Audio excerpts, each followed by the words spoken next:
The hijackers never noticed her. That was the first mistake. They stormed the cockpit screaming in broken English and fluent violence, guns raised, faces wrapped, boots heavy with purpose. Passengers screamed. A child cried somewhere near the back. Oxygen masks rattled as the plane shuddered violently in turbulence caused by panic, not weather. And she stood there in the aisle, hair tied back, neutral face, hands folded apparently in surrender. Just another flight attendant, or so they thought. Her name was Captain Elena Cross, United States Air Force, call sign Valkyrie, one of the youngest combat pilots ever to log confirmed air-to-air victories during classified operations that never made the news. She had flown missions so dangerous that her survival rate on paper was listed as statistically unlikely. She had landed burning aircraft on torn runways under missile fire, and now she was holding a coffee pot. The hijackers pushed past her without a second glance. "Sit down," one barked, shoving her shoulder. She complied, because combat teaches patience. This flight, commercial, transcontinental, full of civilians, was supposed to be her quiet exit from a life spent cheating death. She had resigned 3 months earlier. Classified discharge. No medal she could show, no story she could tell. Just nightmares and muscle memory. She was done flying, or so she thought. The cockpit door slammed shut, a gunshot rang out. The pilot screamed, and Elena Cross closed her eyes for half a second. Not in fear, but in calculation, she felt the aircraft yaw left slightly. Uncoordinated. Rough control input. Not a professional. She listened. Raised voices from the cockpit. The intercom crackled, then died. The aircraft began a shallow, uncontrolled descent. Passengers noticed that S.O. did Elena. She unbuckled. A hijacker at the front turned sharply. "Sit down." She froze. Hands raised, expression terrified. Perfect performance.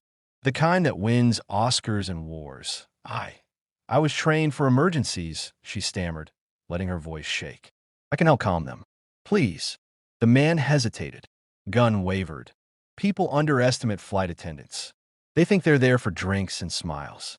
They forget the training, the discipline, the psychological conditioning that he waved her forward. Second mistake. Inside the cockpit, chaos ruled. The captain was slumped over the controls, blood on his shirt. The first officer was unconscious, oxygen mask dangling uselessly. One hijacker was fighting the yoke like it owed him money, jerking it violently, forcing the plane into oscillations that made the airframe groan. The altimeter was dropping too fast. They had no idea what they were doing. Elena saw it instantly. Speed too high? Angle wrong. Trim off. Autopilot disengaged incorrectly. This plane would kill everyone on board within minutes. She stepped in. "Please," she said softly. "You'll stall us like that." The hijacker snarled. "Quiet." She moved faster than he could react. Her elbow struck his throat. Not hard enough to kill, just enough to collapse his airway. Her knee followed into his chest. He fell back, choking. The second hijacker turned.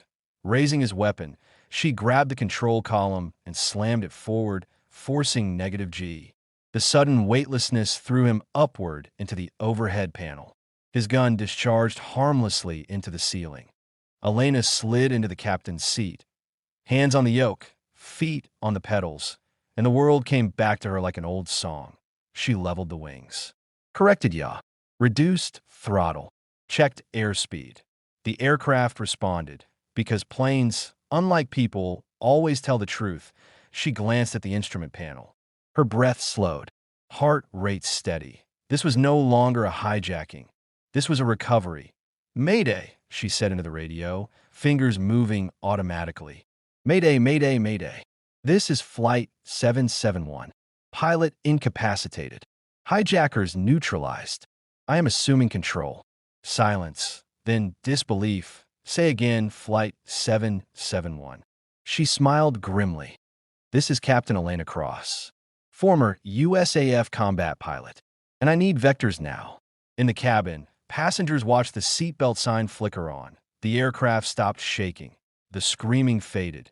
Something changed. They didn't know why, but they felt it. And far below, air traffic controllers stared at their screens, watching a commercial aircraft stabilize itself in a way that spoke not of training, but of combat instinct. Point one controller leaned forward slowly. Who is flying that plane? In the cockpit. Elena adjusted her grip. She hadn't flown in months, but war never forgets its pilots, and neither did the sky. The first thing Elena noticed was the silence. Not the peaceful kind, but the stunned, waiting silence that comes right before catastrophe or salvation. The cockpit smelled of burned wiring, gunpowder, and fear. Warning lights blinked like accusations across the panel. The aircraft was stable for now, but barely. Fuel imbalance. Hydraulic pressure fluctuating. One engine running hotter than it should. She exhaled slowly. "All right, Valkyrie," she whispered to herself. "Let's bring them home." Air traffic control came back on the radio, their voices tight, clipped, professional, but unable to hide the disbelief. "Flight 771, confirm. You said you were a former combat pilot?"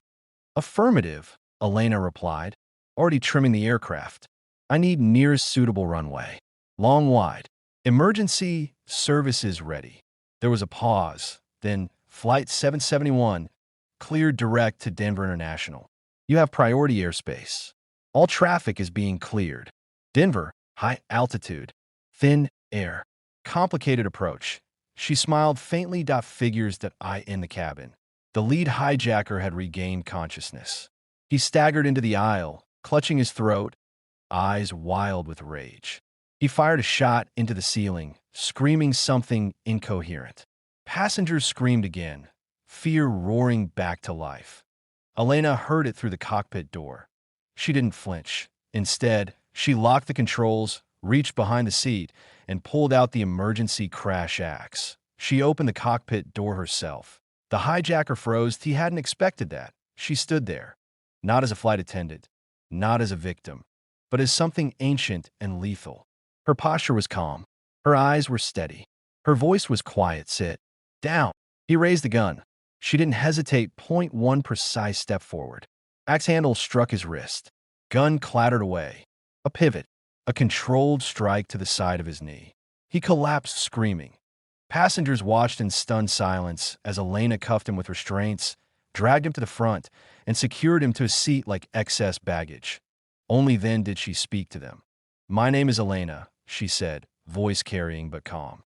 "I have control of the aircraft. We are diverting for an emergency landing. Please remain seated. We're going to be okay." Something in her tone, absolute certainty, cut through the fear like sunlight through cloud. People obeyed. Back in the cockpit, the situation worsened. Engine 2 began to surge. "Come on," Elena muttered, running checklists from memory she hadn't used in years. Civilian aircraft were different, but physics was the same. Lift, thrust, drag, gravity, and gravity never forgave mistakes. She shut the engine down before it could fail catastrophically. Now she was flying a crippled aircraft, overweight, full of souls, toward a high-altitude airport with thinning margins. ATC, try to help. "Elena, emergency crews are standing by. Wind is variable. You are clear to land any runway." She glanced to the weather radar. Snowed, of course. She adjusted her approach, compensating instinctively, hands moving with the grace of someone who had once landed jets on bombed-out strips under fire. As they descended, the cabin lights flickered and a child began crying. Elena imagined her own childhood. The first time she looked up and decided the sky would never own her fear. "Easy," she whispered to the plane itself. "Easy." The runway lights appeared through the snowfall like a promise. Too fast. She pulled back slightly. Too slow. She corrected. Crosswinds shoved the aircraft sideways. She countered with rudder and aileron, sweat forming at her temples. Not from panic, but effort. At 50 feet, the left main gear hit hard. The plane lurched. Passengers screamed. She held at 20 feet. The right gear slammed down. The nose dropped. The aircraft skidded, tires screaming, snow and sparks exploding behind them. Then finally, stillness, silence again. This time, it was different. For one long second, no one moved. Then the cabin erupted, crying. Laughter. Prayers. Applause that shook the fuselage. Elena sat back slowly, Hands trembling now that the danger had passed, that ATC's voice broke through. No longer professional, just human. Flight 771. Welcome to Denver. You did it. She closed her eyes on the tarmac. Fire crews surrounded the aircraft. News helicopters circled. Security teams rushed forward. When Elena stepped out of the cockpit, she was no longer invisible. Passengers reached for her, hugged her, thanked her. Some knelt. Some simply stared, unable to comprehend how close they had come to death, and how one woman had pulled them back. The senior FAA official approached her quietly. Captain Cross, your record was sealed, but it won't be after today. She nodded. That's fine. Later that night, footage of the landing went viral. Headlines screamed, "Flight attendant flies hijacked plane like a combat ace." The woman who saved 181 lives. But Elena watched none of it. She stood alone at the edge of the runway, looking up at the sky that had tried to claim her one last time, and failed. She wasn't done flying because she was afraid. She was done because she thought the world no longer needed her. She was wrong.